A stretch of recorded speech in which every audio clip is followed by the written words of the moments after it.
시청자 여러분 안녕하십니까. 오늘은 장기표 특권 폐지 운동본부 대표이시고 비례정당 가락 특권 폐지당 공동 대표님 모시고 총선 전국 전망을 하는 시간을 가져보도록 하겠습니다. 장 대표님, 그동안 특권 폐지 운동, 뭐 국회의원을 상대로 한 특권 폐지입니다만은 주로 성과가 좀 있었습니까? 아주 열심히는 하셨는데요. 애도 많이 쓰시고. 성과가 정말 있었습니다. 아, 그렇습니까? 왜 그러나 하면 이 특권 폐지가 우리 사회에 말하자면 중요한 이슈로 만드는 데는 저희가 상당한 기여를 했다 이렇게 생각합니다. 그렇습니다. 언론에도 뭐 보도도 많이 났고 또 유력 언론에서도 칼럼으로도 많이 쓰고 많이 나왔죠. 그리고 또 무엇보다도 그 작년 봄부터 했는데 여름에는 국회 앞에 한 5천여 명이 모여가지고 국회를 향해서 특권 폐지하라고 많이 외쳐가지고 하여튼 우리 사회에 하여튼 이 국회의원들의 특권이 폐지돼야 된다 하는 것을 굉장히 일깨웠다 이렇게 생각합니다. 그런데 이번에 가락 특권 폐지 정당 그러니까 비례위생정당 아니겠습니까? 그렇습니다. 이 정당을 위생정당이 아니고 비례정당이죠. 비례정당이죠.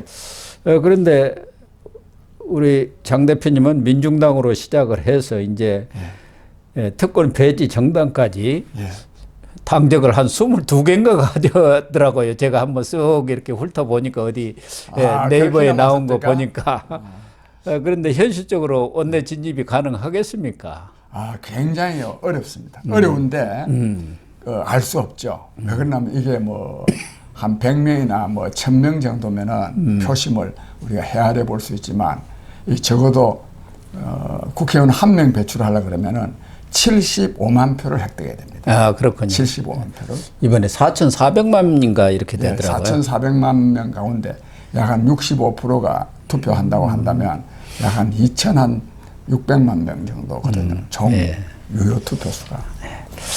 특히 그러니까 연동형 비례대표제를 도입한 것은 원래는 국민들의 그 다양한 목소리를 원내에 좀 반영을 하자 그런 취지인데 그런데 민주당도 지난 총선 때 그랬습니다만은 안 맞는다 해놓고는 다 위성 비례정당을 만들어 버렸어요. 그러니까 결국은 양당 두 당의 거대 양당의 그런 독점 체제가 그대로 유지가 돼버린 꼴 아닙니까? 이제 이런 지금 현재의 제도로는요 준연동형 비례대표제거든요. 준연동형 비례대표제를 해야만이 말하자면 국민의 다양한 목소리를 국정에 반영할 수 있는데 이 사람들이 위성정당을 만들어버리니까요. 병리평. 그러니까 말하자면 병리병이랑 비슷해요. 병리병이 비슷한 게 아니라 거의 똑같습니다. 맞아요, 맞습니다. 똑같습니다. 그렇게 근데 이거를요 이재명 대표 스스로가요 위성정당을 만들면 준연동형 비례대표제는 껍데기만 남는다. 남는 게 아니라 껍데기가 되어보죠. 이거 말이 안 되는 거죠. 하고 있습니다. 본인이 그거 없애겠다고 공약까지 했잖아요. 대선 때인가 뭐. 공약하고 뭐 얼마나 또 끝까지 또 있었습니까?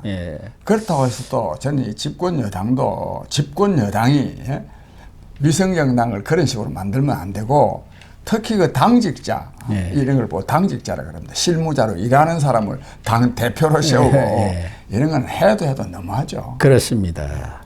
그런 부분들은 우리 국민들이 또 총선을 통해서 심판을 할 것으로 보는데 이번에 보니까 38개 정당이 입후보를 했고 699명 이렇게 그러니까 254개 지역구니까 지역구만 해도 2.7.5대 1인데 저도 사전투표를 했는데요. 이만하더라고요. 51.7cm. 그러면은 우리 장 대표님이 대표로 계시는 가락 특권 폐지 당은 몇 번입니까? 13번째. 그래서 가락을 넣습니까? 가락을 넣은 거는 우리가 가락당하고 함께 한 것도 있지만은 그 솔직히 말해서 이 기호가요 가나다 순입니다. 그렇죠. 그러니까요. 그래서 앞당기려고 가락도 했고 그것도 마침 우리 역사상 가장 특권이 없었던 나라가 가락국입니다. 그렇습니까? 그런 전통도 있고 그래서 가락 특권 폐지당을 했습니다. 이번에 우리 장 대표님도 제가 그걸 자세히는 못 봤습니다만은 예. 비례대표에 이름을 올리셨습니까? 저는 안 올렸습니다. 아, 예, 저는 뭐 그러셨겠지. 나이도 먹고. 예. 어쨌든 한석이라도 이렇게 진입을 하면은. 근데 막 말씀 한석 진입하면요. 진입해야 되고 또 진입하려고 보는데요. 한석을 진입해도 이거는 한국 정치의 혁명적 변화입니다. 그렇습니다. 혁명적 변화가 예, 일어날 그리고 또 왜 그러냐면 이른바 군소정당이 3% 이상 얻기가 하늘의 별따기입니다. 예.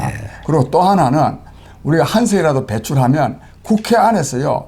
우리가 국회의원의 특권이 엄청나게 많거든요. 예. 우선 연봉부터 보좌진부터 뭐 후원금부터 많은데 그거를 법령이 개정되기 전에도 우리 당 소속 국회의원이 앞장서서 실천함으로써 예. 다른 사람도 안 따라올 수 없도록 만들 것이기 때문에 말하자면 우리 가락특권페이당이 국회의원 한 명을 배출하는 것은 그냥 300명 중에 한 명 배출하는 게 아니고 예. 한국 정치를 혁명적으로 바꾸는 것이고 특히 국회의원 특권 폐지에 아주 획기적인 역할을 하게 될 것입니다. 그렇습니다. 그런데 아마 우리 국민들이 이번 총선 과정을 지켜보면서 어떻게 저런 파렴치한 후보들이 국회의원 금배지를 달겠다고 나오는지 그것도 유력 정당 후보로 이런 일들이 너무 많았고 선거전을 보면은 정책이라든가 민생 뭐 이런 것은 다 사라져버리고 막말과 망언만 남모는 그런 상황이 됐지 않습니까? 그래서 과연 뭐가 달라졌느냐. 그동안 있었던 총선하고 아무 것이 달라진 건 없고 오히려 더 악화됐다는. 예. 완전히 그냥 이 범죄자 소굴처럼 됐지 않습니까? 예. 우선 당 대표부터 우선 그 대표 두 사람이요. 한 사람은 이미 전과 사범에다가 일주일에 한 서너 번씩 재판받으러 다니는 예. 10개 혐의 아닙니까? 그 혐의 하나하나가 중범입니다. 예. 또 거기다가 또 조국 혁신당 같은 그 조국 대표 같은 사람은 이미 벌써 실형 2년 선고받고 있고 대부분 확정 판결만 남겨놓고. 그러니까 이렇게 저는 이런 데 대해서 사실 이 보수 진영 국민들은 그 이재명 씨와 조국 씨를 굉장히 비판하지 않습니까? 또 당연히 비판해야 되는데 이와 관련해서요. 저는 윤석열 정부에게 엄청난 책임이 있다고 생각합니다. 안 그렇습니까? 왜냐하면 그런 사람들이요. 당 대표를 하고 전국을 설치고 돌아다니도록 해놓으면 이게 되겠습니까? 그러니까요. 저는 정말 이 정부 윤석열 대통령 왜 우리가 뽑아줬습니까? 뭐 좀 너무 좀 각박합니다만은 문재인 대통령과 이재명 대표 구속시키라고 뽑아준 거 아닙니까? 그래. 구속은 그냥 지금 큰 소리 치고 돌아다닙니다. 큰 소리 이것을 저 사람들 보고만 비난할 게 아니라 이걸 제대로 사법 처리하지 못한 윤석열 대통령과 이 정부에도 우리가 굉장히 비난해야 됩니다. 그런데 뭐 윤석열 정부에서도 검찰이 열심히 수사는 했습니다만은 수사가 부족했는지 어쩐지는 모르지만 사법부가 안 바뀌었지 않습니까? 그 사람들 이 단죄를 하는 과정에서 김명수 사법부가 그대로 있다 보니까 좌파, 진보 이 판사들이 뭐 어떻게 하겠습니까? 그것을 판사들을 뭐 정부에서 이래라 저래라 할 수도 없는 거고요. 근데 그렇게 생각하는 경우가 많은데요. 김명수 대법원장을 그대로 앉혀둔 사람들이 현 정부입니다. 현 정부. 왜? 나가라기도 그렇게 했는데도 안 나가는데 어떻게 하겠어요? 우리가 제가 나가라고요. 대법원 앞에서 우리가 한 달 동안 이재호, 김문수하고 같이 매일 아침 8시 반부터 그러셨죠. 그 시위했지 않습니까? 그런데 김명수 씨는 명백한 범죄 혐의를 안고 있었거든요. 맞아요. 공문서 위조. 자기 그 후배 판사 사표 수리 안 해가지고 탄핵에 되도록 하려고 자기는 그런 일이 없다 했는데 이게 판명됐기 때문에 그거요. 검찰에서 그래서 고발해가지고요. 제대로 수사를 해야 하는데 안 했어요. 제대로 수사를 했으면 대법원장 못하죠. 이 정부가 제대로 수사를 안 한 겁니다. 맞아요. 그런 게 있네요. 임성근 부장판사. 그래서 자꾸만 이 탓을 특히 윤석열 정부 지지하는 국민들은 탓을 다른 데만 자꾸 탓하거든요. 그러면 안 됩니다. 윤석열 정부가 잘못한 거는 비판을 해야 윤석열 정부도 잘하지. 자꾸만 윤석열 정부 잘못하는 거를 자꾸만 이렇게 변명해 주니까 더 안 되는 겁니다. 뭐 그런 측면도 없지는 않습니다만은 어쨌든 지금 조국 같은 경우는 말씀하신 대로 본인뿐만 아니라 이미 부인은 4년형을 받고 가석방으로 나와 있죠. 또 딸도 기소가 돼 있는 상황이고 불구속입니다만은 네. 본인은 이제 2년 실형을 항소심까지 받아가지고 대부분 확정 판결만 남겨놓고 있는데 조국 혁신당이 이렇게 선풍을 일으키고 있지 않습니까? 지금 비례정당에서는 조국 혁신당이 1등을 하겠다 이런 여론조사도 많이 나오고 있는 이건 어떻게 또 봐야 합니까? 엊그제 보니까 1등이 돼요. 예. 30%가 나왔어요. 예. 기가 몇 개 막히는데 여론조사에서는 1등이 지금 나오고 있는 이 현상은 또 어떻게 봐야겠습니까? 이거는 전 두 가지를 지적하고 싶은데요. 현상적으로는 윤석열 대통령에 대한 거부감이 굉장히 큽니다. 예. 그러나 그렇다고 해서요. 조국 혁신당 같은 사람을 지지하는 국민이 우리나라 국민의 30%라면 정치 희망 없습니다. 그러니까요. 안 그렇습니까? 예. 국민의 수준이 그 나라 정치의 수준을 결정합니다. 그런 점에서 저는 굉장히 이거는 잘못되었다고 보고 특히 요즘 뭐 이 보도도 잘 안 보는지 모르겠는데 조국 혁신당 비례 1번 아니십니까? 예. 박은정. 예, 박은정 전 검사장. 예. 그 남편은 이종근이라고 예. 전 대검 형사부장하고 서부지검장 한 사람이 검사장인데. 그래 그 사람이요 시스템 코리아라고 예. 사건 하나 수임하고 22억 원을 받았어요. 이거는 그런데 전관예우라는 말로 가지고는 이 설명이 안 됩니다. 이거는 예. 정관 특대우죠. 예, 그렇죠. 그런데 또 변명이 더 걸작입니다. 맞아요. 자기가 만약에 정관예우를 차렸다면은 한 160억 원은 벌었을 것이라고 이런 말하는 사람들을요 그대로 국회의원으로 만들어주면 되겠습니까? 안 되죠. 예? 예. 이게 철저하게 그래서 저는 정말 이 국민들도 정신 차려야 된다고 생각합니다. 그런데요. 그러니까 지금 조국 혁신당, 조국을 지지하는 사람들은 이재명도 싫고 윤석열도 싫다는 사람들 아니겠습니까? 그렇죠. 기본적으로는. 예. 그런데 윤석열 대통령이 이제 집권한 지 한 2년여 됩니다만은 국정 운영의 방향이나 이런 것들에 대해서 크게 잘못된 것은 없습니다. 그런데 왜 그렇게 반윤 정서가 이렇게 심합니까? 정권 심판론이 너무 강하다 보니까 조국 이런 사태가 나는 거 아닙니까? 혁신당이. 저는 그랬어요. 저도 윤석열 대통령이 뭐 특별히 윤석열 정부가 뭐 잘못했다고 예. 보지 않습니다. 노력 많이 하잖아요. 노력도 많이 했고, 쓰고. 노력도 했고 또 한미 관계 보고라든지 또 북한에 대한 또 올바른 자세 확립이라든지 또 한일 관계를 예. 돈독히 한 거라든지 뭐 탈원전 같은 거 이것도 되돌린 거라든지 여러 가지로요 좋은 거 많이 했습니다. 그런데 뭐 굳이 지적한다면 인사가 좀 문제가 많았고 그리고 또 최근에 그 뭐 이종섭 대사 사건이라든지 등등 해서 너무 좀 독단적인 모습을 보인 것이 윤석열 대통령에 대한 말하자면 반감으로 작용하는 게 아닌가 싶네요. 참 아쉽습니다.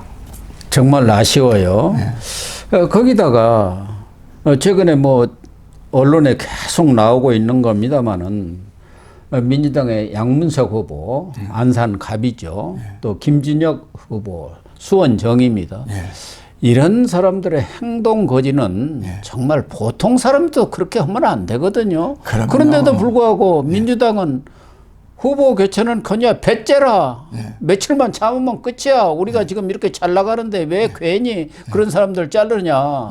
그 찐명인데 이렇게 하고 있지 않습니까? 그래 정말 막 이건 아마 제가 한 달 전에요. 이게 드러났다면 그러니까요. 절대로 이거를 그대로 두지 않았을 텐데 한 뭐 일주일 정도 시작할 때부터 한 열흘 정도 됐지 않습니까? 며칠 전부터 그랬으니까. 아마 진짜 배째라 같은데 비록 열흘이라 하더라도 국민이요 그런 데 대해서는요 제대로 본때를 보여줘야 됩니다. 그렇습니다.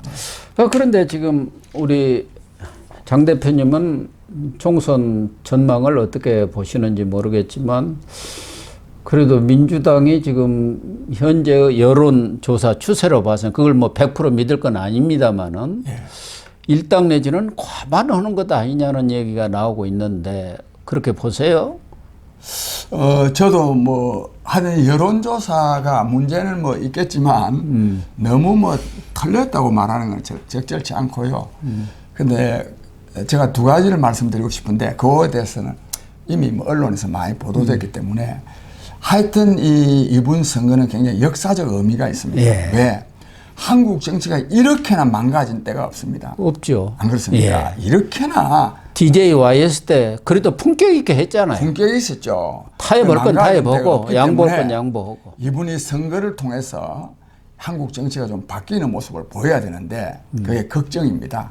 정말 걱정입니다. 정말 걱정이고 굳이 아전인수적으로 제가 말씀드린다면 진짜 이런 현상 자체가 국회의원들이 너무 많은 특권을 누리기 때문에 사생결단하고 국회의원 되려고 하는 그렇죠. 거거든요. 사생결단. 아니 특권이 없다면 저렇게 할 이유가 없지 않습니까? 그렇죠. 보험급도 좋고 예. 뭐 특권도 별게 없다 하면 안 하려고 그러죠. 예. 그러면 저렇게 추태를 연출 안 할 그러기 때문에 이번 선거에서는 이 국회의원 특권 폐지를 제1공약으로 내세운 우리 가락 특권 폐지당이 잘 됐으면 좋겠고 그 다음에요.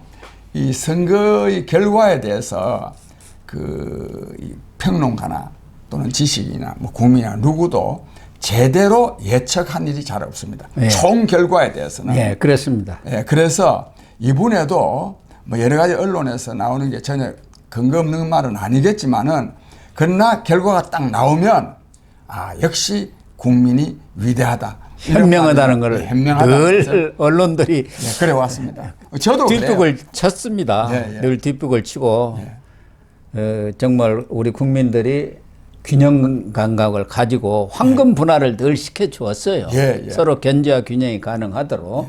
그럼에도 불구하고 민주당이 일당을 해갖고 또 과반을 해가지고 또다시 지난 21대 봤지 않습니까? 이재명 방탄 정당이 돼 있었는데 지금 사법 리스크가 총선 끝나면 훨씬 더 지금 강화될 건 뻔한 것 아니겠습니까? 증거될 것은. 그 꼴을 또 봐야 합니까? 그건 진짜 걱정이네요. 그거요. 조금 전에 제가 말씀드린 거는 뭔가 좀 변화가 있으리라고 말씀드렸는데 현실적으로 생각해 보면 이거 방금 말씀한 대로 민주당이 제1당 될 가능성은 굉장히 크고 심지어는 과반 의석 어쩌면 또 그 이상일지도 모른다는 걱정이 굉장히 드네요.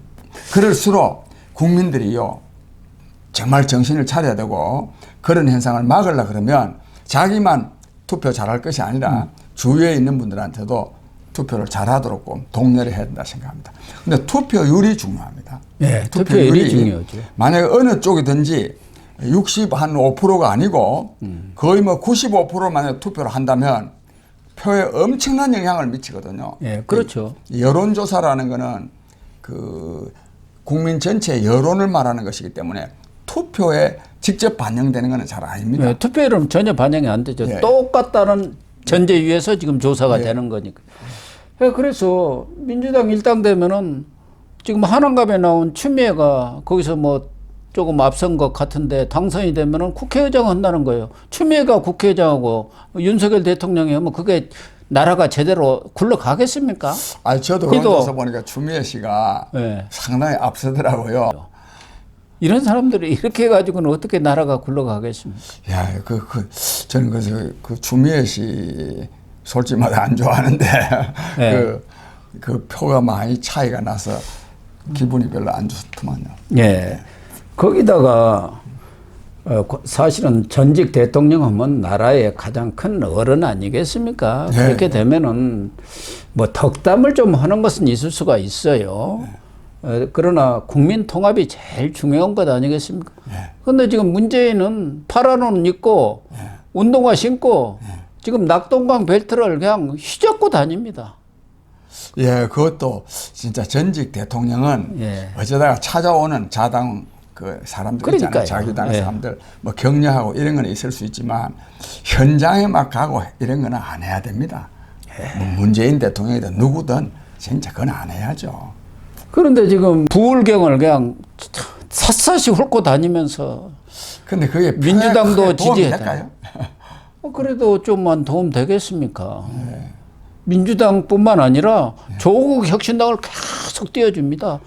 문재인 대통령은 그 조국 씨한테 대해서 굉장한 그 애착을 갖고 있죠. 이재명은 껄끄러운 사람 아닙니까? 원래 뭐 좋아하지를 않았잖아요. 어쩔 수 없이 이재명이 후보가 된 거죠. 문재인이 진짜 구속될 가능성이 굉장히 큽니다. 그렇죠. 그러니까 지금 문재인 입장에서는 돌아다니면서 비례대표도 많이 조국 혁신당도 밀어주라고 돌아다니는 거 아닙니까? 결국은 2020년 대선에 야권에서는 조국하고 이재명하고 붙는다. 결국 두 사람 대권 경쟁으로 가는 거 아니냐. 그러면 문재인이가 누구를 도와주겠습니까? 조국 도와주죠. 예.